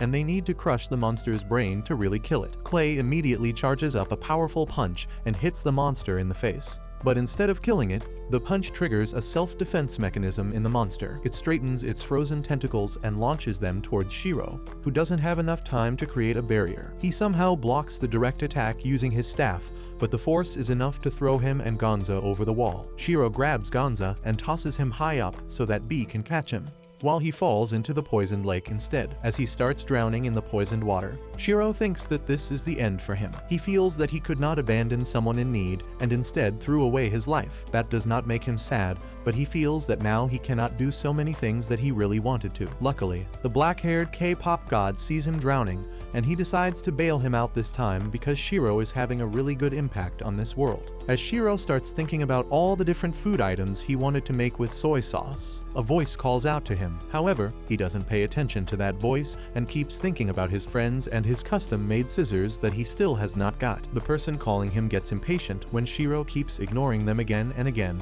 so they yank him out of the water. Shiro is shocked to see that the one who rescued him is a white Pegasus, who tells him not to die on her. Shiro doesn't understand what is going on, so he introduces himself, and the Pegasus introduces herself as Hoffel. Shiro remembers that name, but he has forgotten where he heard it. He starts making small talk with Hoff, asking if this place is her home, and then apologizes for falling into it. Hoff tells him that it is a good thing that he fell inside because the water of the lake has suddenly started getting purified. The plants near the lake also revive, and Shiro can't believe his eyes. Hoff tells him that it was all because of him. She explains that a long time ago, the magic element of the lake got stagnant, and because of that, she became weak. With her last bit of strength, she created the Ivor flowers to keep the lake purified, and as a result, her body turned to stone. The Ivor flowers lived even after her, purifying the lake, but then Ngash came and polluted it on purpose. However, when Shiro fell into it, he absorbed the poison and helped Hoff get free from her petrification. With that, Hoff takes Shiro back to his friends, and he tells them that the Pegasus god saved him. However, no one except him can see or hear Hoff, and she thanks Shiro for helping her before disappearing. With that, Shiro and others return to the village and reunite Gonza with his people. Next, Shiro creates a circle using some magic stones and tells Clay to stand inside it with him. Clay has his doubts about it, but he decides to trust Shiro, who activates the magic circle that teleports him directly to Belmanent's mansion. There, he quickly whips up an antidote for Ivor poisoning, and Mule gets cured of the poison just from one sip of the medicine. Everyone starts crying tears of joy on this occasion, but Shiro's work is not yet over. He goes back to the village that is being rebuilt from scratch and tells the chief that he turned in Ngash to the local lord along with a lot of evidence, so he will never get out of jail again. The village chief is moved to tears on hearing this and asks Shiro how can they ever repay him. Shiro has an idea about it, and he starts by giving the chief a demo. He puts butter and soy sauce on a steamed potato and tells the chief to try it. He is immediately blown over by its taste, and then Shiro starts his business pitch. He asks the chief to sell all of their soy sauce fruits to him, and they can use the money to expand the fields growing these fruits. The old man agrees to that, but tells Shiro that he won't be able to use all the fruits. Shiro reveals that he plans to make soy sauce popular in big cities, and then it will become a specialty of their village. With that, he treats everyone to the soy butter potatoes and then heads on his way. He reunites with Clay after that, and as they are talking about the mission, Hoff suddenly descends before them. Shiro is taken aback to see her, but then Hoff shocks him even more by turning into a pretty girl and declaring that she is going to join his group now. Shiro and Clay are baffled by this, and Clay asks her why would a god want to travel with an outrageous human. Hoff replies that she has stayed in one place for too long, and now she wants to explore the world. She feels that it will be fun if she hangs around Shiro, and in return, she is willing to let him ride her, but only as a horse, while Hoff is really excited about the journey. Shiro is pretty sure that things are going to be more troublesome for him from now on. Soon after that, Shiro returns to the city and visits the blacksmith to talk about the scissors he had ordered. The chief blacksmith tells him that thanks to the high-quality Ildrite ore he brought, he won the sword-making competition, and now he can devote all his time to make the greatest pair of scissors in the world. Shiro happily leaves the shop after hearing that, and outside, he finds Hoff waiting for him. She asks if he got what he wanted, and when Shiro replies that the blacksmith will take some time, the kinky flying horse mommy replies that she can whip him to make him work faster. Shiro asks her not to whip anyone, so Hoff drops the idea and asks him to treat her to some soy butter potatoes. He replies that she just ate one, but Hoff tells him that it is a thing of the past. She starts bantering with B over who can eat more soy butter potatoes, while Shiro is regretting the decision of bringing her along. Just then, the furry from the guild arrives there and invites him for a meeting. There, he tells Shiro about a material gathering competition that the guild organizes each year and asks him to participate in it. Hoff is interested in the competition, but Shiro tells the furry that he is satisfied with just the quests to gather materials. However, Furry and Area tell him that Lord Belmanent personally told them that he would like Shiro to take part in the competition. They reveal that Belmanent sponsors the competition, so they have to listen to his requests. Shiro also realizes that he should not turn down the request of the local lord, so he agrees to take part in the competition, much to the delight of the two furries. A few days later, the competition starts and the guild master begins explaining the rules to the bunch of excited adventurers. He starts by unveiling a portrait of Belmanent's family and says that the lord wants to surprise his wife who has recently recovered. That is why he wants the adventurers to find the 7-colored wool from the rainbow sheep. All the adventurers are excited to hear this, but Shiro is a bit confused because he has never heard about that material before. The guild master then explains that the 7-colored wool is really rare, and everyone should find out more about it before the competition begins. However, he forbids them from taking help from anyone else. He declares that this is a competition to test the gathering abilities of the adventurers, so they are all rivals. He tells everyone to hit up the library to find more information and rent horses or carriages if they need one. He also forbids people from helping out their friends, and Clay realizes that none of them can tag along with Shiro. He suggests him to use the teleportation spell to quickly find the rainbow sheep, but Shiro is against the idea because he wants to play fair so that the losers don't complain when he wins. Shiro then says that he can't even take B along with him, and the baby dragon immediately starts crying. He keeps begging Shiro to take him along, but he replies that it is against the rules of the competition, so he can't do that. B doesn't take no for an answer and keeps throwing a tantrum until Hoff hugs him tightly and puts him to sleep within seconds. Shiro is surprised to see that and asks Hoff how she managed to do that, to which she replies that she just transferred her mana into the baby dragon who fell asleep after being full. She assures Shiro that she will take care of B and asks him to do his best in the competition. He thanks her and immediately rushes to the library, where he uses his magic spell to quickly find information about the rainbow sheep. After that, he runs to the mountain where the rainbow sheep can be found. Shiro doesn't take too long to reach there because of his great speed, but then he suddenly starts thinking about B. He feels anxious because this is the first time in months he has been without his partner.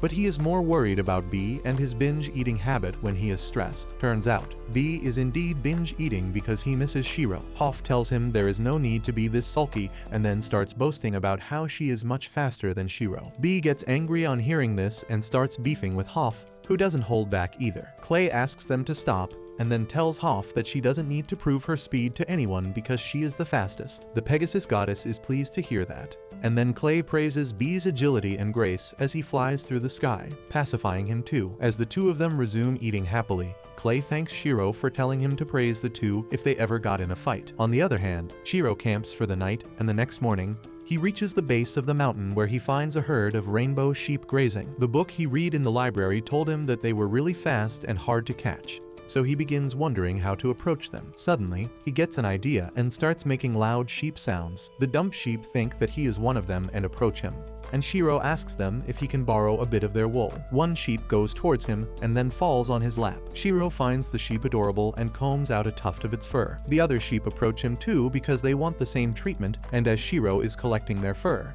the other adventurers who arrived on the site just then witness the scene that is beyond their imagination. Soon after that, Shiro heads back home having collected more than the required amount of wool. Suddenly, a dragon passes above him and he is reminded of B. who must be missing him a lot. Shiro hurries back to the city, where B runs into his arms and begins wiping his tears and snot on his clothes. Other adventurers are also gathered there, and the guildmaster declares Shiro as the winner because he was the fastest, and also returned with the most amount of wool. Shiro thinks that he can relax now, but the guildmaster has more plans for him. He invites him to his office and declares that they have decided to give Shiro the FB rank, which obviously doesn't stand for Facebook. He explains that the guild has recognized that Shiro is an all-rounder, and they want him to take all sorts of jobs from F rank to B rank. With his unique FB rank, he will be paid differently according to the rank of the job he takes. Shiro is glad to hear that he can take low-level jobs from his old clients for cheap prices, but Grit shocks him by saying that if the quality of the material he delivers is different from what was requested,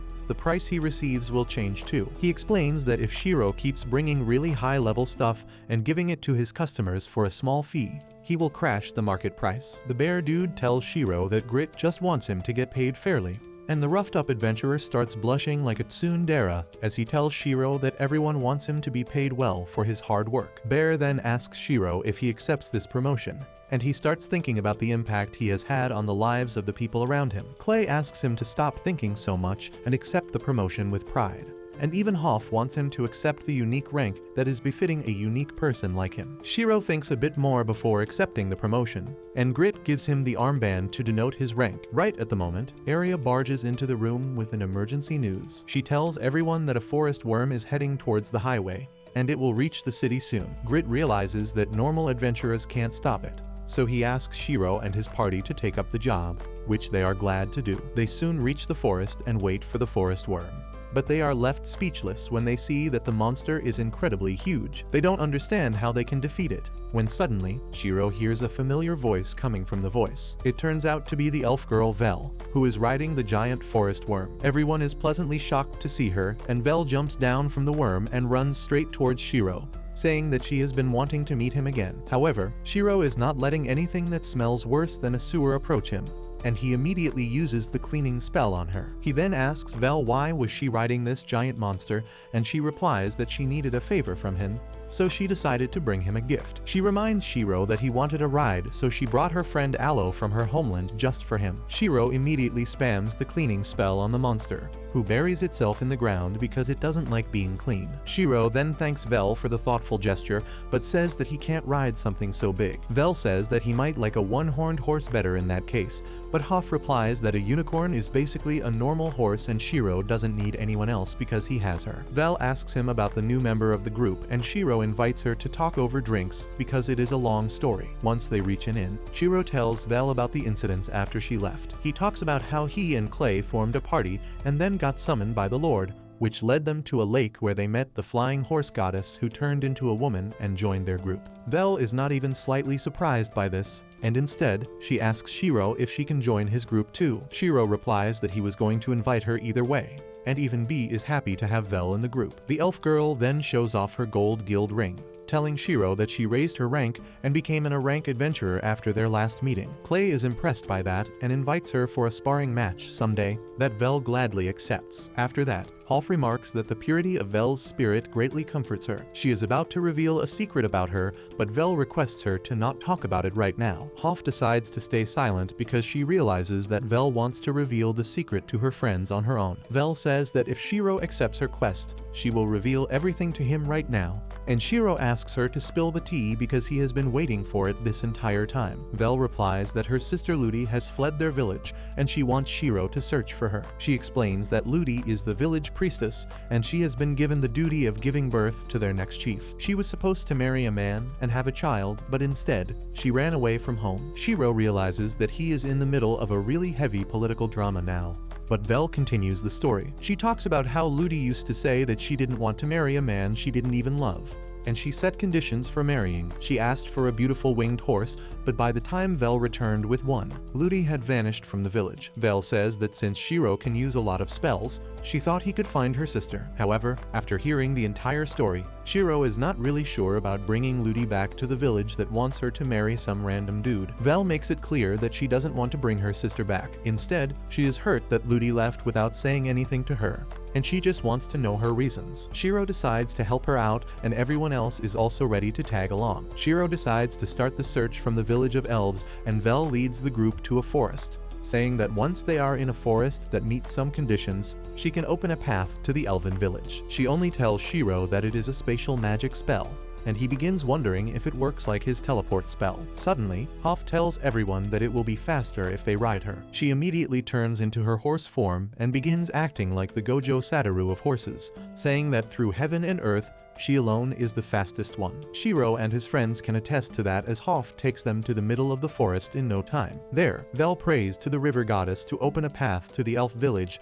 and a black vortex appears in front of her. She tells everyone to touch the vortex to come to the village and immediately gives them a demo, vanishing into the vortex. Shiro freaks out on seeing this, but Clay and Bee are not wimps like him. They enter the vortex next, and when Hoff and Shiro are left alone, she asks him to look after Vel, because she is hiding a dark secret behind her bright personality. Shiro finds that hard to believe, but Hoff believes that he can save Vel without much difficulty. With that, she vanishes into the vortex, and Shiro nervously follows her. When he opens his eyes after crossing the vortex, he sees the beautiful and mystical land of elves. Suddenly, Bee and others come there looking for him, and they are all ragged and dirty. They complain that they were really worried when he didn't show up on time, but Shiro thinks that he only took a few seconds. He decides to clean them first when someone suddenly shoots an arrow at him that barely misses him. Soon, more arrows come flying towards them, and Shiro creates a barrier around his group. Vel recognizes the arrows from her village, and just then, the archers come forward, cursing Vel as they ask how dare she enter their sacred space. Seeing this makes Shiro believe Hoff's words about Vel's dark side, and he begins wondering what exactly is that. The leader of the archers curses Vel, asking how dare she bring outsiders into their sacred homeland. Vel explains that her friends are not going to harm anyone, and she just brought them here to help her locate Ludi. The elf douchebag doesn't let her finish her sentence and declares that no one is going to trust her. He says that her filthy and lowly companions should never have stepped on this sacred land. But that statement rubs Hoffs the wrong way. She walks out of the barrier with a menacing look on her face, asking the douchebag if he called her filthy. He is intimidated by her intensity already, and then dark clouds cover the sky. Hoff asks the elf how dare he call a god like her lowly, and then transforms into her real form. The elves are dumbfounded on seeing her, and then Hoff requests air support from Thor and Picachus, all of them. Once the elves get back on their feet with their hair styled into a perm, they fall on their knees to beg for forgiveness from Hoff. She scoffs that the elves have really fallen if they can't recognize her power. Shiro is surprised to see this because when Hoff is in her horse form, only people with enough magic can hear her, and all the elves seem to be talking to her without any difficulty. The douchebag then asks Hoff about her purpose in coming to their kingdom, and Shiro steps up to answer that question. The elves are not so welcoming to him and ask him to introduce himself. Shiro introduces himself and his party, telling the elves that Vel is an important member of their team. The douchebag is impressed on seeing that Shiro is an all-rounder adventurer, and he introduces himself as Lil before offering to guide him to the village. As they head to the village, Hoff tells Shiro that she can sense something really unpleasant in the forest, but she has no idea about what it is. On the way, Shiro and others get baffled by the ethereal beauty of the elven forest, but Clay realizes that the mana in the air is impure, which is causing trouble in breathing. Lil tells everyone that they need to get cleaned before entering the village, and Shiro decides to take up the responsibility to make that happen. He uses his cleaning spell on all the people, and surprisingly, a lot more mana is used in casting the spell. Everyone is cleaned as a result, and they feel the mana impurity around them vanishing. Lil is shocked by this and asks Shiro how did he do that. But Shiro himself is confused about how his spell became so powerful suddenly. However, the bigger question is why is the mana so dense around the village, and he thinks that it is connected to the giant tree in front of them. As they take the path made by branches around the great tree, Vel explains that the tree is the symbol of all elves, and the high elves live inside it. She says that only high elves and those with permission from them can enter the village, and that everyone realizes that Vel is actually a high elf. She admits to that quite nervously and even apologizes for that, but Shiro doesn't understand why everyone is making a fuss about it. Vel explains that high elves are forbidden from leaving their village, and they hold their bloodline and laws above anything else. Shiro asks if people die if they leave the village, and Vel replies that it is not like that. Shiro says that it is alright in that case, because people should break some laws when more precious things are at stake. Vel wonders if she should believe Shiro's kind words, so he tells her that following rules might be the correct thing to do.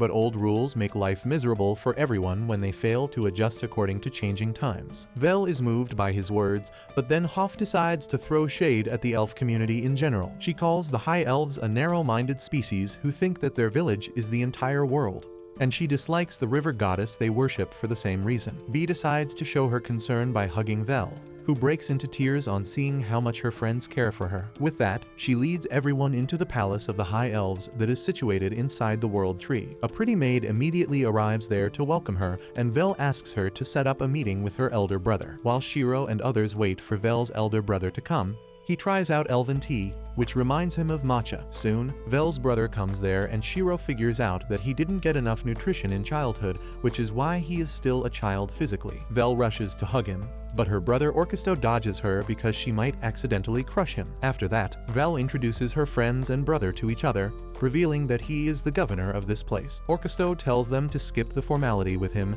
and then greets Hoff with full respect. Shiro keeps staring at the pocket-sized elf, who realizes this and asks if he is curious how a high elf can be so short. Shiro bluntly affirms, and Orkisto tells him that their clan carries a cursed blood in their veins, and this is their reality. Vel gets frustrated at this and starts crying as she says that she wants to break the curse anyhow. Shiro is utterly confused by this, but Orkisto tells him not to mind his little brother, and that piece of information almost sends his mind to the Shadow Realm. Turns out that Vel identifies as a woman, but she has got hardware from both genders. Shiro can't process it at all, but Clay finds it quite believable because such things are common in lizard men. After that, Orkisto tells the guests to rest well while they are in the village, but before he goes, Shiro asks him the reason for the abnormal mana density around the village. Orkisto is surprised to learn that Shiro can notice that and tells him that the mana density has been rising for the past 6 months, which coincides with the time Shiro found Bee. He asks permission to try something that can help the situation, and Orkisto grants that to him. They go to a balcony where Shiro creates a huge magic stone that fascinates Orkisto, but his guards request him to get back since it might be dangerous. However, Orkisto trusts Shiro fully, and when he is asked to put his hand on the magic stone and activate it, he does that without hesitation. Just as he activates the magic stone, it floats high above the elf village and emits a green light, thinning the mana density and letting everyone breathe easily. On seeing this, Orkisto realizes that Shiro is the man mentioned in the prophecy of the village and immediately kneels before him. He asks the surprised Shiro to come with him to a secret place where they house a stone with an ancient prophecy. It talks about a catastrophic drought that would affect the elves after the sacred blood has faded. However, a person carrying different blood would come into the picture soon, and he would bring life back to the earth. Shiro and Orkisto begin analyzing the prophecy that seems to be talking about the extinction of high elves. Shiro realizes that the different blood is someone outside the elf clan, and he feels that he might be the one to fit the role. Later that night, Vel enjoys the cool breeze now that the mana density has reduced. When Shiro approaches her and asks about the curse of the high elves, she gets upset just thinking about it, so the maid volunteers to tell Shiro all about it. She reveals that the curse refers to a mysterious disease that started appearing in the high elves several generations ago. The disease prevented their bodies from developing properly, and about 50 years ago, it suddenly became much worse. The newborn children could not survive for long, and it appeared that the entire race was cursed. The maid breaks down into tears as she says that they don't know the reason behind the curse, and then falls on the ground, sobbing that she lost her child to the curse too. As Vel comforts her, Shiro quietly wonders what kind of curse could do this. The next day, Orkisto leads Shiro to his mother, the Queen of Elves, who can see the aura he emanates and remarks that he carried a really interesting color with him. Before Shiro can ask her to elaborate, the Queen notices Bee and realizes that he is a baby ancient dragon. She gets up in awe and realizes that Bee chose Shiro to be worthy of traveling with him, and that must be why he has such a unique aura. Bee happily agrees to her statement, and though Shiro is worried that it is not proper etiquette, the Queen tells him that it is perfectly fine. She thanks him for cleaning the mana impurities that had affected her kingdom, but he says that they need to talk about that some more. He asks the Queen if the ground shook 6 months ago when the mana density started rising. The Queen affirms, saying that the earthquake was so violent that it changed the course of their river. Shiro tells her that the earthquake probably awakened some sort of monster, and that is disrupting the flow of mana all over the elven lands. The Queen bows before him and requests him to take care of that somehow, and Shiro promises that he will try her best. He then tells her that there is something even more serious that they need to talk about. Soon after that, he returns to his friends and tells them that he had a serious discussion with the Queen. Everyone is eager to learn the details, and Shiro tells them that the different blood mentioned in the prophecies is not him. Everyone is confused by that, So Shiro uses a magic device that prevents sound from leaking outside, because what he is going to say is really shocking. He reveals that he scanned the bodies of the queen, Orchesto, and the maid and found genetic disorders there. Vel gets shocked even before she understands what that means, and Shiro tells her that genetic disorder means that the physical blueprint they inherited from their ancestors has become corrupt. Clay asks him why the hell would that happen, and Shiro decides to ask a question to Vel to get to the answer. He asks her about the maid's husband and learns that she married her own twin brother. Shiro replies that the curse that the elves are inflicted with can be called the Sweet Home Alabama curse, and it is basically their own fault. He tells Vel that the High Elves tried to protect their sacred blood by marrying people of the same bloodline, and anyone who knows a little bit of biology knows how messed up that is. He says that they just need to introduce external DNA into the High Elf bloodline to prevent this from happening. And Vel becomes really emotional on hearing that. She is happy that the solution to their problem is so simple, and once it is applied, freaks like her won't be born.